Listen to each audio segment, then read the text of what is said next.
திருச்சிற்றம்பலம். ஓம் சிவா திருச்சிற்றம்பலம்.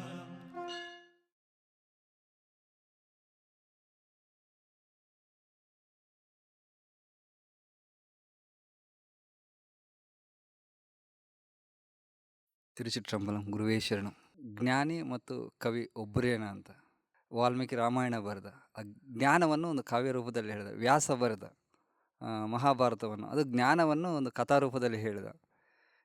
ಇತ್ತೀಚೆಗೆ DVG ಮಂಕುತಿಮ್ಮನ ಕಗ್ಗ ಅಂತ ಬರೆದಿದ್ದು. ಆ್ಯಸ್ ಇಟ್ ಈಸ್ ಏನಂತಂದರೆ ಭಗವದ್ಗೀತೆಯ ಅಂಶಗಳನ್ನೇ ಸರಳವಾಗಿ ಹೇಳಿದ್ದಾರೆ.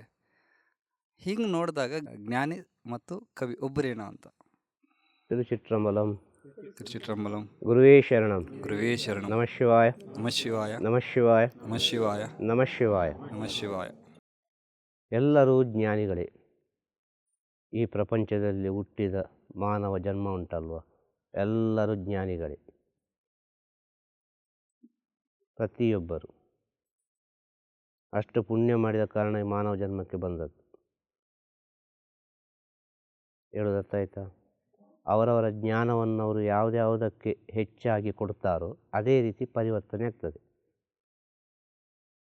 ಒಂದು ಕವಿ ಆಗಬೇಕಾದ್ರೆ ಒಂದು ಜ್ಞಾನ ಬೇಕು. ಜ್ಞಾನ ಇಲ್ಲದೆ ಕವಿತೆ ಬರೀಲಿಕ್ಕೆ ಸಾಧ್ಯ ಅಲ್ಲ, ಒಂದು ಕವನ ಬರೀಲಿಕ್ಕೆ ಸಾಧ್ಯ ಅಲ್ಲ ಅಲ್ವಾ? 10 ಜನರಿಗೆ ಅದು ತಲುಪಬೇಕು ಅಂತ ಹೇಳಿದರೆ 10 ಜನರ ಮನಸ್ಥಿತಿ ಅರ್ಥ ಆಗಿರಬೇಕು. ಯಾರಿಗೆ? ಆ ಕವಿಗೆ.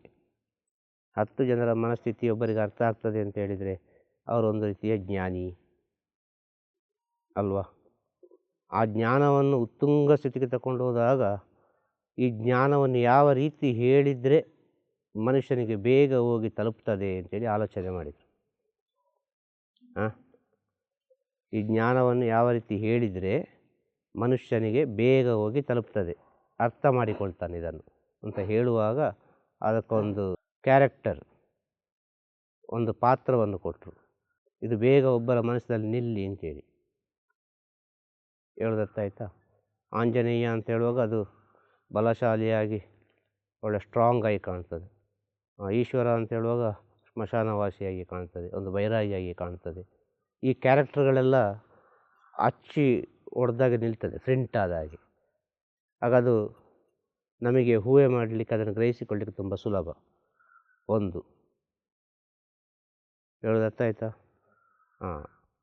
ಮಾತಿನಲ್ಲಿ ಹೇಳುವುದಕ್ಕಿಂತಲೂ ಅದನ್ನು ಸಂಗೀತದ ಮೂಲಕ, ಒಂದು ಸಾಮವೇದದಲ್ಲಿ ಅದಕ್ಕೊಂದು ಶ್ರುತಿ, ರಾಗ, ತಾಳ ಎಲ್ಲ ಸೇರಿ ಹೇಳುವಾಗ ಅದು ಇನ್ನಷ್ಟು ಮನುಷ್ಯರಲ್ಲಿ ಅದು ಉಳಿತದೆ. ಹೇಳೋದರ್ಥ ಆಯ್ತಾ?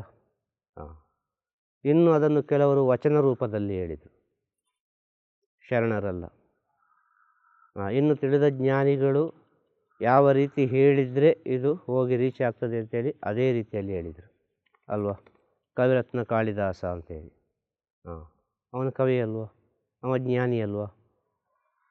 ಈ ಸತ್ಯ ಅಲ್ವಾ? ಆದರೆ ಅವನಿಗೆ ಒಲಿತು ಸರಸ್ವತಿ. ಆ ಕವಿತೆ ಅವನಿಗೆ ಒಲಿದುಕೊಂಡಿತ್ತು. ಆ ಒಲಿದುಕೊಂಡ ಕವಿತೆ, ಒಲಿದುಕೊಂಡ ಜ್ಞಾನವನ್ನು ಅದೇ ಸ್ಥಿತಿಯಲ್ಲಿ ಹೇಳಿಕೊಂಡು ಹೋದ. ಯಾವ ಸ್ಥಿತಿಯಲ್ಲಿ?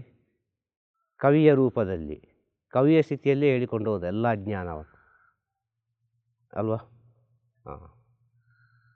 ಇನ್ನು ಸ್ವಲ್ಪ ತಿಳಿದವರು ಇರ್ತಾರೆ, ವೇದ ಅಧ್ಯಯನ ಅದೆಲ್ಲ ಮಾಡಿದವರು, ಸಂಸ್ಕೃತ ಎಲ್ಲ ತಿಳಿದವರು, ಅದೇ ರೀತಿಯಲ್ಲಿ ಹೇಳಿಕೊಂಡು ಹೋಗ್ತಾರೆ ಅಲ್ವಾ?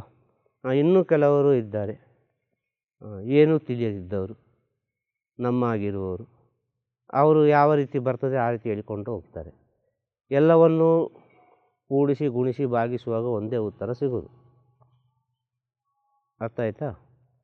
ಇಲ್ಲಿ ಎಲ್ಲರಲ್ಲೂ ಭಗವಂತ ಜ್ಞಾನವನ್ನು ಕೊಟ್ಟಿದ್ದಾನೆ ಎಂಬ ಸತ್ಯವನ್ನು ನಾವು ತಿಳಿಬೇಕು. ನಾವು ಮಾತ್ರ ಅದನ್ನು ಸರಿಯಾಗಿ ಉಪಯೋಗಿಸುವುದಿಲ್ಲ. ಖಂಡಿತವಾಗಿಯೂ ನಾವೇನೋ ಒಂದು ಮಾಡಲಿಕ್ಕೆ ಹೋಗುವ ಅದು ಫೈಲರ್ ಅಂತ ಹೇಳ್ತೇವೆ, ಏನೋ ಒಂದು ಮಾಡಲಿಕ್ಕೆ ಹೋಗುವ ಅದು ಆಗೋದಿಲ್ಲ ಅಂತ ಹೇಳ್ತೇವೆ, ಏನೋ ಒಂದು ಮಾಡಲಿಕ್ಕೆ ಹೋಗೋ 1000 ವಿಚಾರ ನಮ್ಮ ಒಳಗೆ ಬರ್ತದೆ. ಅದು ಬರಬಾರ್ದು. ಅದು ಬಂದರೆ ಎಲ್ಲ ಹೋಯಿತು. ನೀನು ಯಾವುದರ ಜೊತೆ ಮಿಲನ ಆಗ್ತಿ ಅದೇ ನಿನ್ನ ಒಳಗೆ ಸೃಷ್ಟಿಯಾಗೋದು. ನೀನು ಕವಿತೆ ಜೊತೆ ನಿನ್ನ ಆತ್ಮ ಮಿಲನವಾದರೆ ಖಂಡಿತವಾಗಿಯೂ ನಿನಗೆ ಆ ಕವಿತೆ ಎಂಬುದು, ಆ ಜ್ಞಾನ ಎಂಬುದು ತನ್ನಿಂತಾನಾಗಿ ಸೃಷ್ಟಿಯಾಗ್ತದೆ.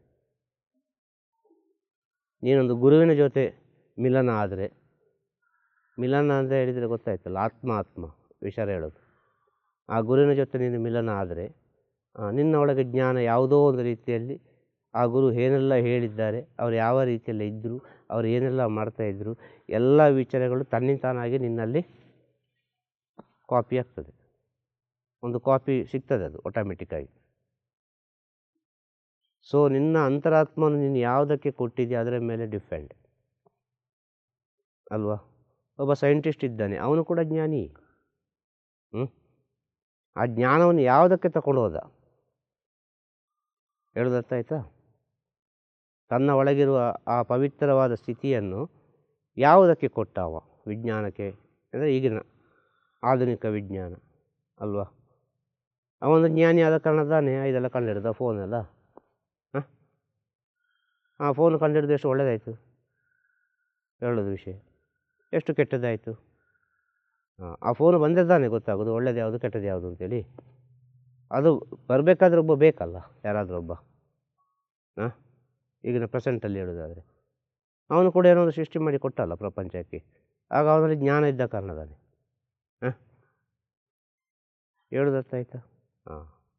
ಎಲ್ಲರೂ ಜ್ಞಾನಿಗಳೇ. ಒಬ್ಬರು ಒಳ್ಳೆಯ ವಿಚಾರವನ್ನು ಹೇಳ್ತಾರೆ ಅಂತ ಹೇಳುವಾಗ ಆ ವಿಚಾರವನ್ನು ಕೇಳುವ ಮನಸ್ಥಿತಿ ನಮ್ಮಲ್ಲಿದ್ದರೆ ಸಾಕು. ಪ್ರತಿಯೊಬ್ಬರಲ್ಲಿ ಒಳ್ಳೆತನ ಉಂಟು, ಪ್ರತಿಯೊಬ್ಬರೊಳಗೂ ಜ್ಞಾನ ಉಂಟು, ಪ್ರತಿಯೊಬ್ಬರ ಒಳಗೂ ಅನೇಕ ವಿಚಾರಗಳು ಅಡಗಿದೆ. ಪ್ರತಿಯೊಬ್ಬರಿಂದ ನಾವು ತಿಳಿದುಕೊಳ್ಳುವುದೇ ಇಲ್ಲಿ. ನಮ್ಮ ಒಳಗಿರುವ ಪ್ರತಿಭೆಯನ್ನು ನಾವು ಹೊರಗೆ ತಂದರೆ ಸಾಕು. ಅದು ಒಳ್ಳೆಯ ರೀತಿಯಲ್ಲಿ ಒಳ್ಳೆಯದಕ್ಕೆ ಜೋಡಿಸಿದರೆ ತುಂಬ ಒಳ್ಳೆಯದು. ಆ ಭಗವಂತನ ಹತ್ರ ಜೋಡಿಸಿದರೆ ಆ ಭಗವಂತನ ವಿಚಾರಗಳೆಲ್ಲವೂ ನಮ್ಮೊಳಗೆ ಪ್ರಿಂಟ್ ಆಗ್ತದೆ. ನಾವು ಸೇರಿಸಲಿಕ್ಕೆ ಕಲಿಬೇಕು, ನಾವು ಹೋಗಬೇಕು ಅವನ ಹತ್ರ, ನಾವು ಹೋಗಲಿಕ್ಕೆ ಪ್ರಯತ್ನ ಪಡಬೇಕು. ನಾನು ಬರ್ತೇನೆ ಅಂತ ಹೇಳಲಿಕ್ಕೆ ಪ್ರಯತ್ನ ಪಡಬೇಕು. ಹೇಳೋದು ಅರ್ಥ ಆಯ್ತಾ? ಎಲ್ಲರೂ ಈ ಪ್ರಪಂಚಕ್ಕೆ ತಿಳಿದವರು ಒಳ್ಳೆಯದನ್ನೇ ಹೇಳಿದ್ದಾರೆ, ಇಷ್ಟೇ ಹೇಳೋದು. ತಿಳಿದವರು ಜ್ಞಾನಿಗಳು, ಕವಿಗಳು, ಯೋಗಿಗಳು, ಋಷಿಗಳು, ಮುನಿಗಳು, ಅಲ್ಲ ಒಂದು ಆದರ್ಶ ಪುರುಷರು, ಅಲ್ಲ ಒಂದು ಹಿರಿಯರು, ಅಲ್ಲ ಅನುಭವಸ್ಥರು ಈ ಪ್ರಪಂಚಕ್ಕೆ ಒಳ್ಳೆಯದನ್ನೇ ಹೇಳಿದ್ದಾರೆ, ತಿಳಿದವರೆಲ್ಲ. ಅದು ಅವರವರ ಜ್ಞಾನಕ್ಕೆ ತಕ್ಕ ಹಾಗೆ. ಹೇಳೋದು ಅರ್ಥ ಆಯ್ತಾ? ಶುಭವಾಗಲಿ. ತಿರುಚಿಟ್ರಂಬಲಂ. ಗುರುವೇ ಶರಣಂ. ನಮಃ ಶಿವಾಯ. ನಮಃ ಶಿವಾಯ. ನಮಃ ಶಿವಾಯ.